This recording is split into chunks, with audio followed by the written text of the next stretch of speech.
What happened last week barely made a ripple in Western headlines, yet it marks a turning point that many still don't fully grasp. It was framed as a small tactical adjustment, almost routine in a long and exhausting war, but in reality it signals the realization of NATO's deepest strategic fear. Russian forces have established what is now being called the Odessa Corridor, a continuous land route linking Russian-controlled territories directly to the outskirts of Odessa. This is not simply another patch of land changing hands. It is the first step in a chain of events that, if completed, would place the entire Ukrainian Black Sea coastline under Russian control. When that happens, the consequences will extend far beyond Ukraine itself and fundamentally reshape Europe's security landscape. Having studied how corridor control alters power dynamics across regions, what is unfolding around Odessa fits a familiar and troubling pattern. On the surface, it looks tactical. In reality, it is profoundly strategic.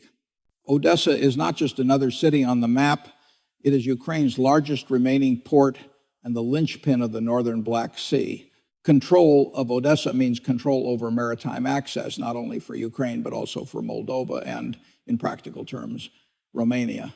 It is a choke point, one that determines whether entire countries can trade freely with the world or remain dependent on Russian permission. For nearly 2 years, Ukraine managed to hold Odessa despite sustained pressure. The city was isolated by land, struck from the air, and threatened from the sea, yet it did not fall. That resilience shaped Western assumptions that Odessa could hold indefinitely. The Odessa Corridor shatters that belief.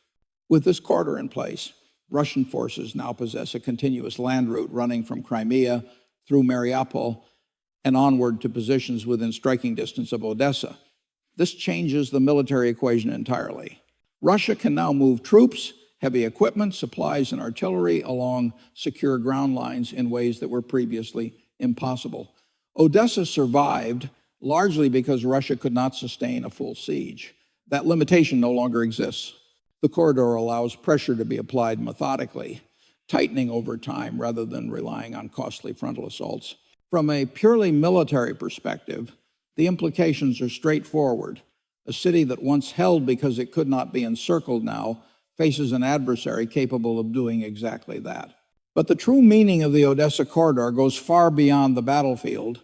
Strategically, it represents the completion of Russia's grip on Ukraine's Black Sea access. If Odessa ultimately falls, Ukraine becomes a landlocked country. That single fact would be devastating. Without ports, Ukraine loses direct access to global markets. Its trade would depend entirely on neighboring states whose willingness to cooperate cannot be guaranteed. Agricultural exports that play a critical role in global food supply would face higher costs, delays, and bottlenecks.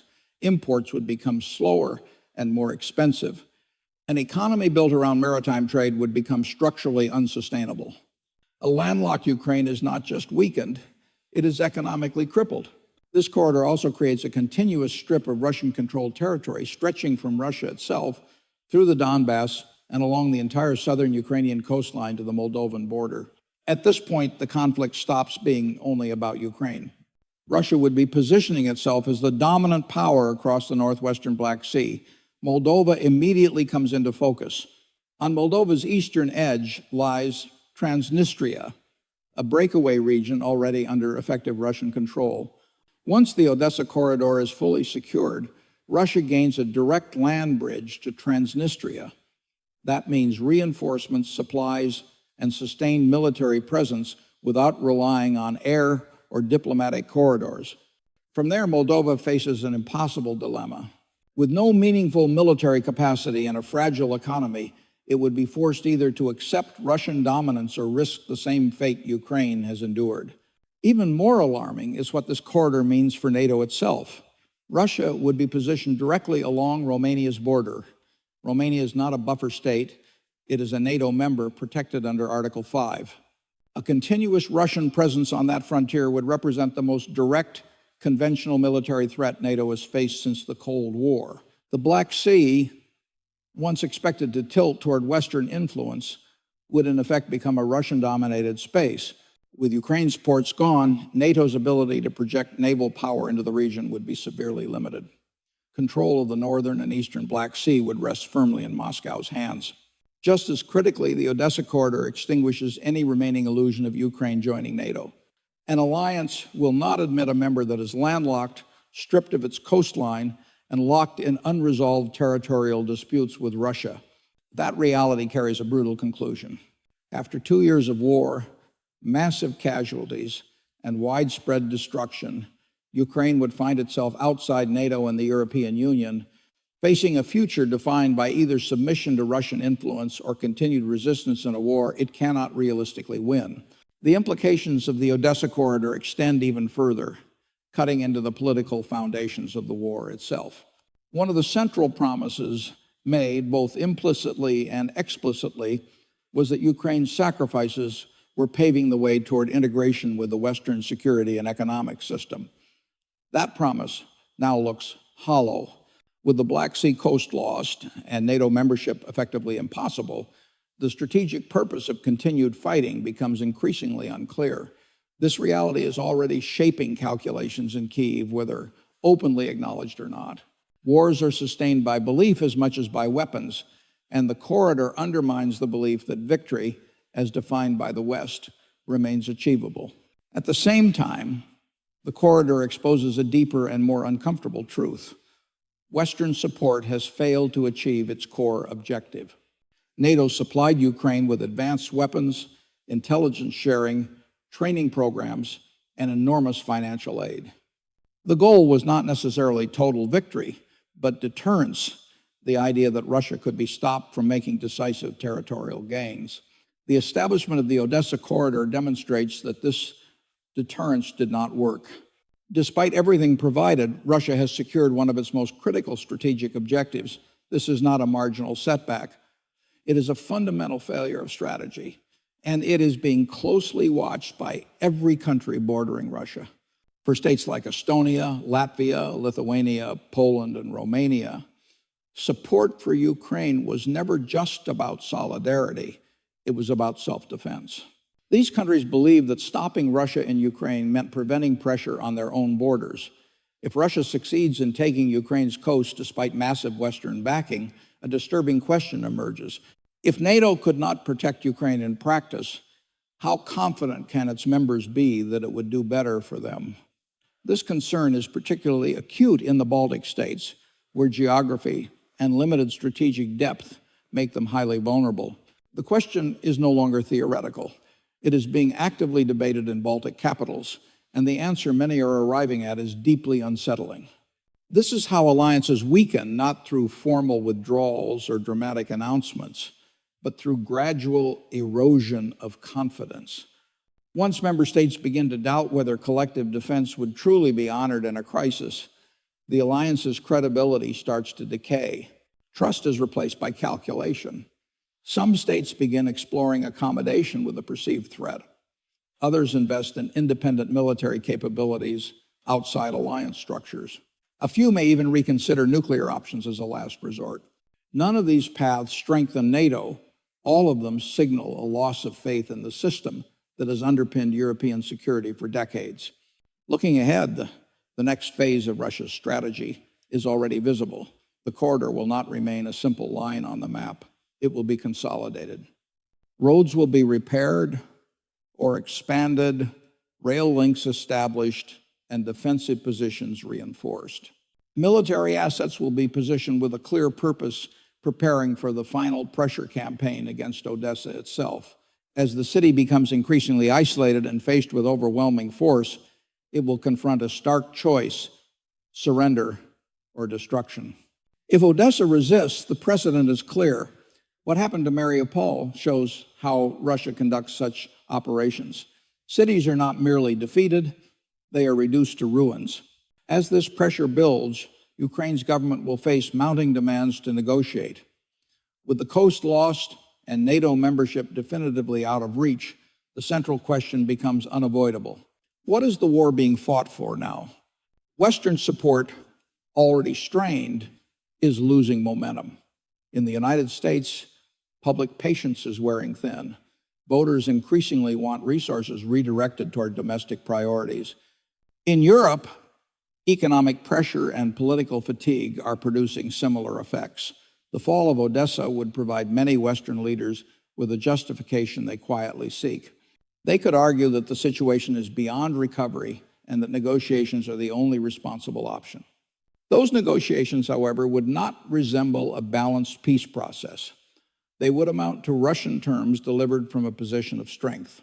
Ukraine would be compelled to accept territorial losses, permanent neutrality, and strict limitations on its military capabilities. In effect, the country would be reshaped to ensure it could never again challenge Russian dominance. This outcome would not mark the end of instability. Instead, it would set the stage for the next phase of regional pressure, one that places NATO in an even more precarious position. The danger does not stop with Ukraine. Once Russia consolidates control over the corridor and secures its grip on the Black Sea coast, its attention will inevitably shift westward toward Moldova. This does not require a conventional invasion.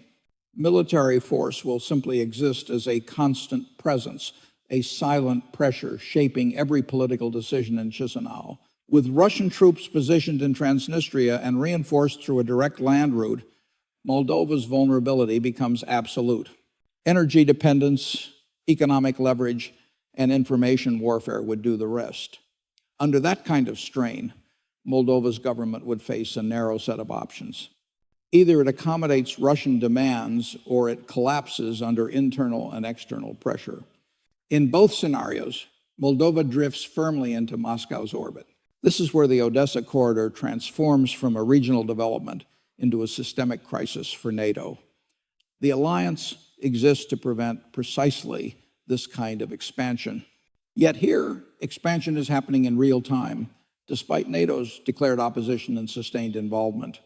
If Russia can secure Ukraine's coastline and pull Moldova into its sphere without triggering a decisive response, the fundamental deterrent logic of the alliance is called into question.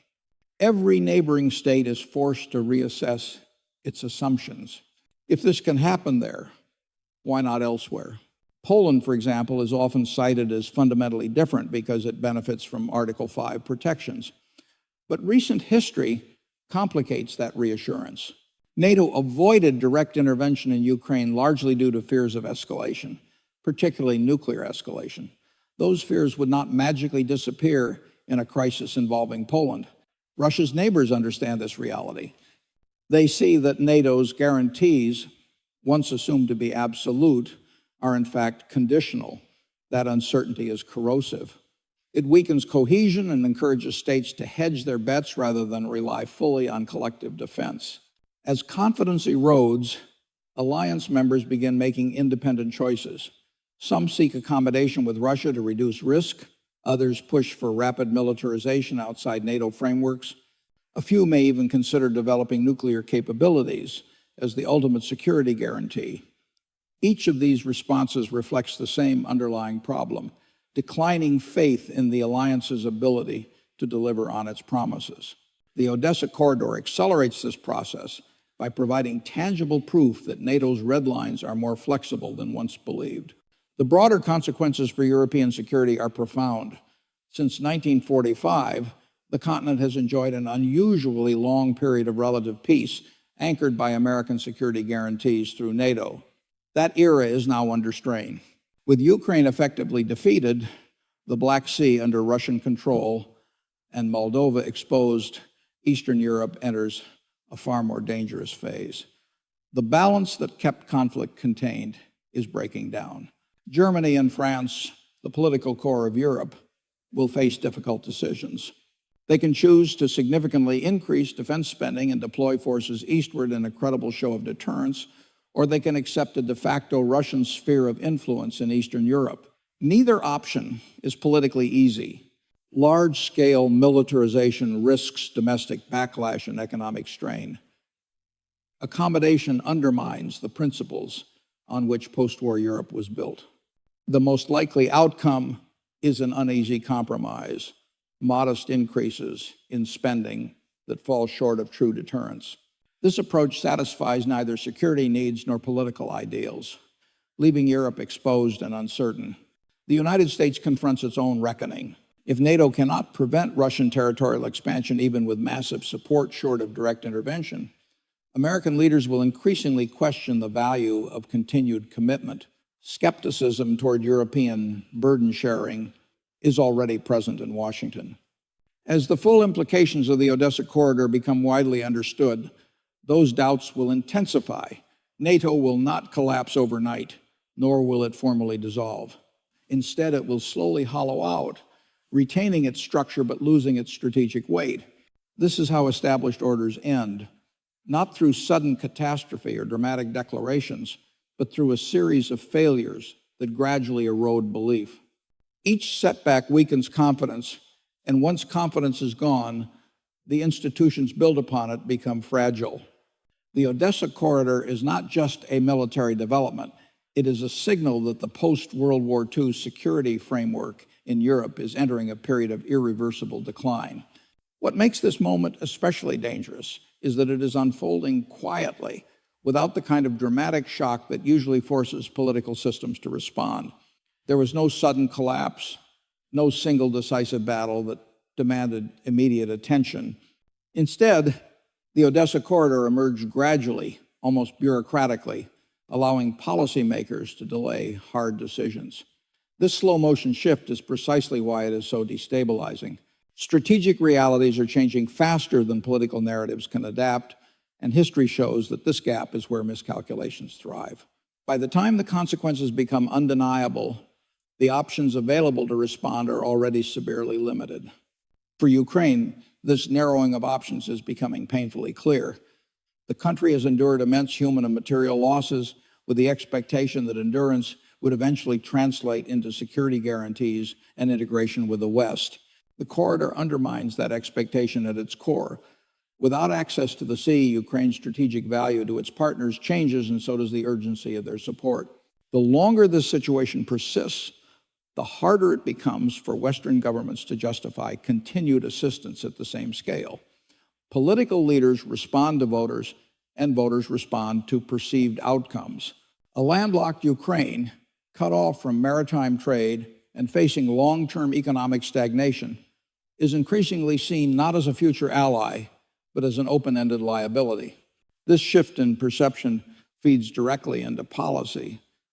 Aid packages become more contested, military deliveries slow, conditions are added. Diplomatic language subtly changes from victory to stability, then from stability to settlement.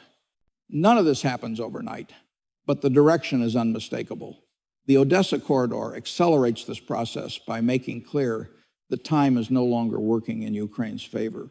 Strategic momentum has shifted, and reversing it would require levels of commitment that Western societies have shown little appetite to sustain. Meanwhile, Russia benefits from a different political rhythm. It does not face the same electoral pressures or public fatigue.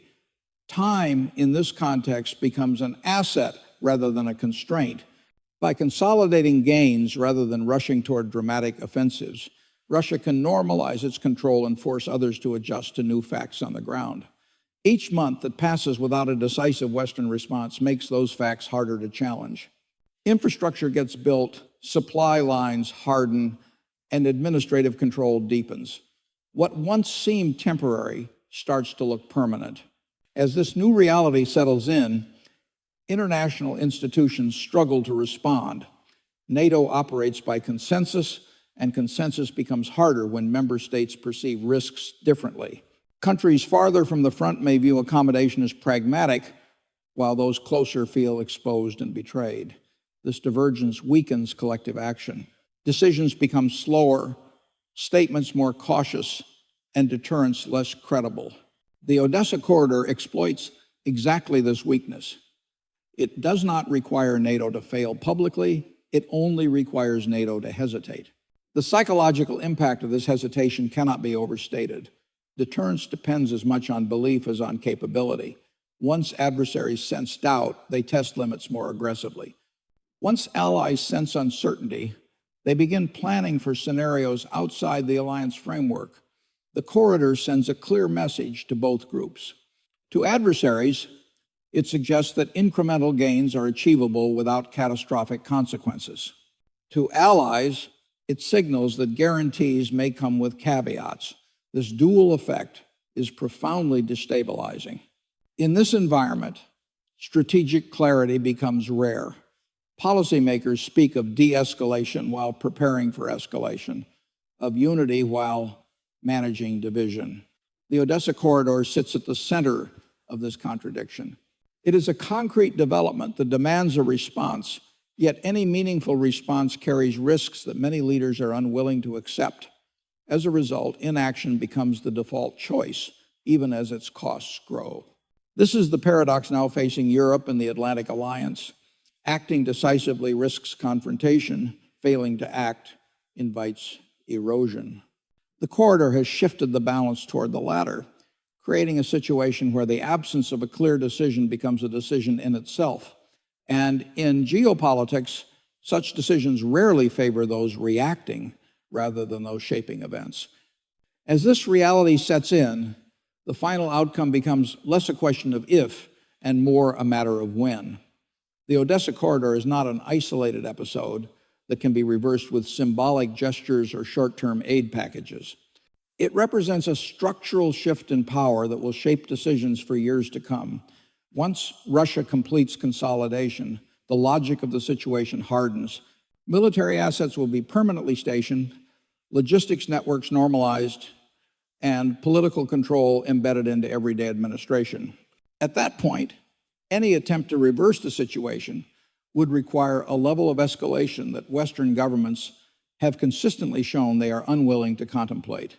The cost of action rises with time, while the cost of inaction is deferred and therefore politically easier to accept. This is why Odessa itself becomes the final pressure point. A city increasingly cut off, facing superior firepower and dwindling external support, does not need to be conquered quickly. It only needs to be exhausted. The choice presented will not be framed as defeat, but as pragmatism. Surrender to avoid destruction or resist and face devastation. History suggests how that decision is likely to be interpreted internationally. The narrative will emphasize humanitarian concerns, reconstruction, and the need to prevent further loss of life. Strategic consequences will be acknowledged quietly, if at all. When that moment arrives, Western leaders will argue that negotiation is unavoidable. The language will shift toward realism and compromise. Ukraine will be encouraged, not forced, but strongly guided to accept terms that reflect the new balance of power. Territory will be lost. Neutrality will be formalized. Military capabilities will be constrained. These outcomes will be presented as painful but necessary steps toward stability. In practice, they will codify Russia's gains and validate the strategy that produced them.